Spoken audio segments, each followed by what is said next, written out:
Soviet Union, yes. United Kingdom, abstain. The United States, yes. Resolution Paraguay, of the DUC Committee for Palestine was adopted by 33 votes, 13 against, 10 abstentions. Resolution 181 in the United Nations General Assembly in 1947 paved the way for the rebirth of the State of Israel in 1948. However, did this give Israel legitimacy? The answer is no. Generally speaking, in international law, General Assembly resolutions are not binding. It's a wide myth. There's absolutely no truth that Israel's legal foundation is based on the UN Partition Resolution of November 29, 1947. If the Jewish people and the Arabs had agreed to enter into a treaty based on the terms of resolution, then rights and obligations could have been created in international law. But that didn't happen. The legal foundation of modern Israel really is initially traced back to the period right after the First World War, when the great powers at the time and the League of Nations, which was the UN of that particular period, had to decide what's going to happen to various former enemy territories. Howard Grief began practicing law in 1966. For many years, even before that, he had an interest in Middle East affairs. In the 1980s, he began to examine long-hidden documents in the British National Archives that minuted the San Remo Conference of 1920. As a result, he published the book The Legal Foundation and Borders of Israel Under International Law. The San Remo Resolution. That is the basic constitutional document of the State of Israel under international law.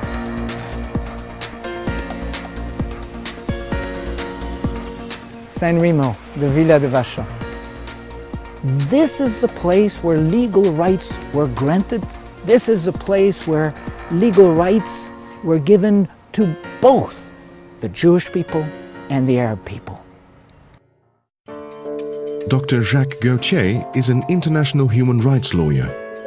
For more than 25 years, his focus has been the legal status of Jerusalem under international law, which was the subject of his doctoral thesis.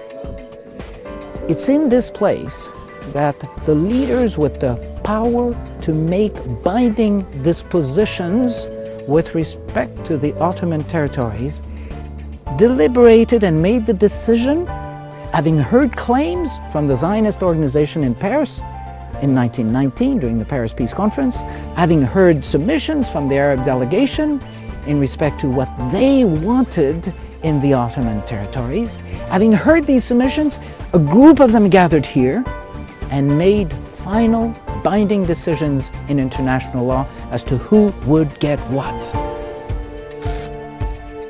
At San Remo, that what had been exclusively a British approach receives the full backing of the international community. And in that sense, Israel's legitimacy is linked to an international decision at San Remo and not just a whim of British policy. In 1917, Lord Allenby conquered the Holy Land, and the Jews were promised a national home in Palestine by the Earl of Balfour, a policy endorsed by Woodrow Wilson and by the League of Nations, which made Palestine a British mandate. In the 1922 Palestine Mandate, the League of Nations together voted on a very special resolution. It decided that they would give recognition to the historic rights of the Jewish people. To do what? To reconstitute their national home. Now, if you look at that language, you see two things. You see they are recognizing a pre-existing right and not creating a new right. In other words, the historical rights of the Jewish people to this land were recognized by the great powers at the time, by the equivalent of the UN at the time. It was the Jewish people that were chosen to be the beneficiaries of a trust, a mandate under the care of the British government in respect to Palestine. It was the Arab inhabitants of the territories of Mesopotamia, Iraq now, Syria and Lebanon that were chosen to be the beneficiaries of a trust or a mandate. Part of it under the trusteeship of or mandate of the French, Syria and Lebanon, part of it under British supervision, Mesopotamia. I want to underline that the primary objective of the mandate for Palestine was to grant political rights in respect to Palestine to the Jewish people. The civil and religious rights of the Arabs as individuals were fully protected in the mandate document. But insofar as the national and collective rights and the collective political rights were concerned, these were reserved exclusively for the Jewish people because the Arabs were given those same rights, not in Palestine, but in the neighboring countries. And that is why today you have 21 Arab states and 1 Jewish state. The Second World War brought about the demise of the League of Nations. It was superseded by the United Nations in 1945. The Charter of the United Nations, which you are now signing, is a solid structure upon which we can build for a better world. How does this affect the rights of the Jewish people under international law? In the final resolution passed by the League in April of 1946, it is specified that the intent is that after the dissolution of the League, it is necessary to continue to look after the well-being and the development of the people concerned in each mandate. And for Palestine, that meant the Jewish people. So the rights that were recognized as inhering in the Jewish people were preserved by Article 80. There's nothing in the Charter which is to be construed in or by itself as taking away or altering the rights given to any people prior to the establishment of the United Nations. And I refer, for instance, to Article 80 of the Charter.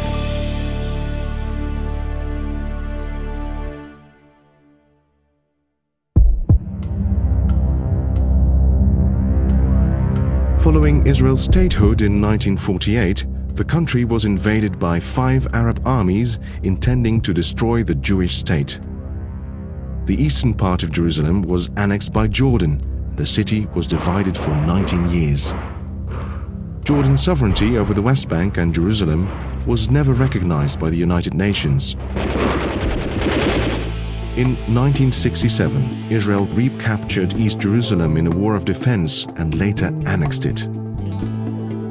The Security Council Resolution 242 of November 22, 1967 is often referred to as the source of rights and obligations for the parties in the Middle East.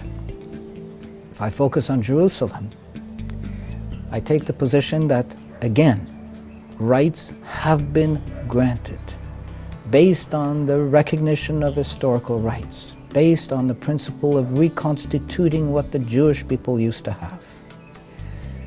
The Jewish state and the Jewish people have done nothing to relinquish, surrender the rights that were given in respect to that territory.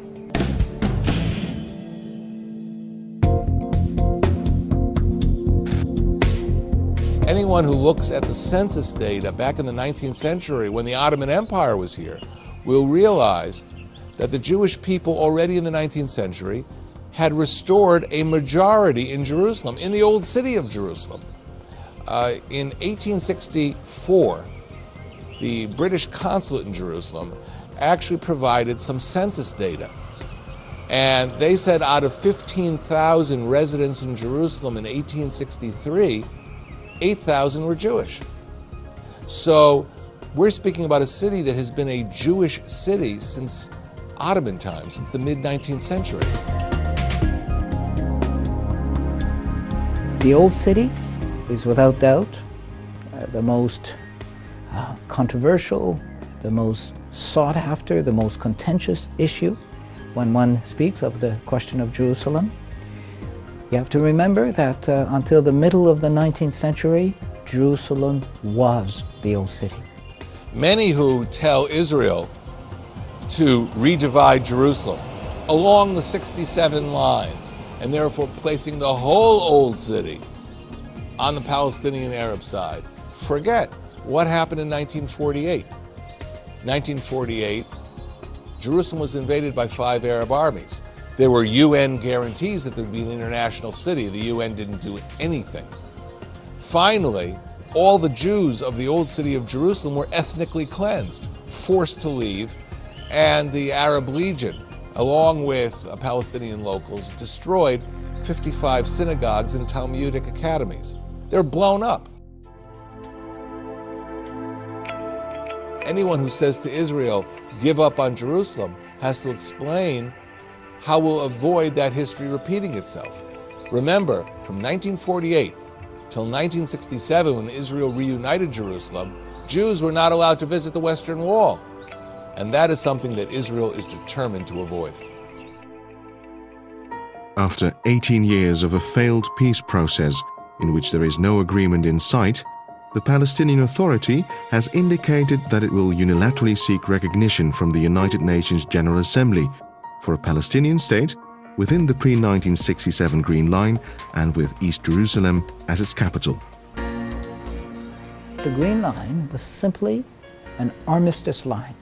This is the line chosen between Israel and the Jewish people and the Jordanians when they stopped fighting in 1948-1949.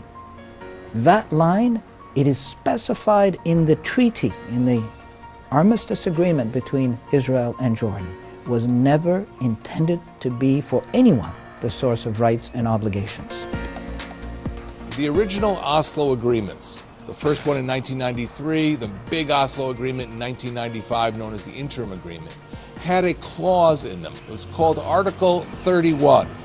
And it said, neither side shall change the status of the West Bank and Gaza Strip prior to the completion of the permanent status negotiations. If the Palestinians try and change the status of the territory without negotiating with Israel, that is a unilateral act which violates this commitment. Now, why is this particularly important for Europe? Because when the interim agreement was signed with that critical clause at the White House in the presence of President Clinton, the European Union signed the agreement as well as a witness. And therefore, if EU countries decide to support the Palestinian move in the UN in contravention of that Palestinian commitment in Oslo, what they're essentially doing is lending a hand to a violation of a written agreement to which they are also signatories. So the immediate question in Israel will be, who would ever rely on the European Union again to be involved in the peace process if it violates the very agreements that it itself signed? The whole world is saying to Israel, well, why don't you recognize the rights of the Palestinians to a Palestinian state? It seems elementary, and Israelis hear this all the time. But put the shoe on the other foot. Do you see anybody telling the Palestinians, you must recognize the rights of the Jewish people to a nation state of their own, whose roots are in international legitimacy and international proposals going back to San Remo and to the British mandate by the League of Nations? Unfortunately, that same demand is not made of the other side, and perhaps exposes its real intent. Many gathered here in Rome, senators, members of parliament, to discuss issues relating to the peace process.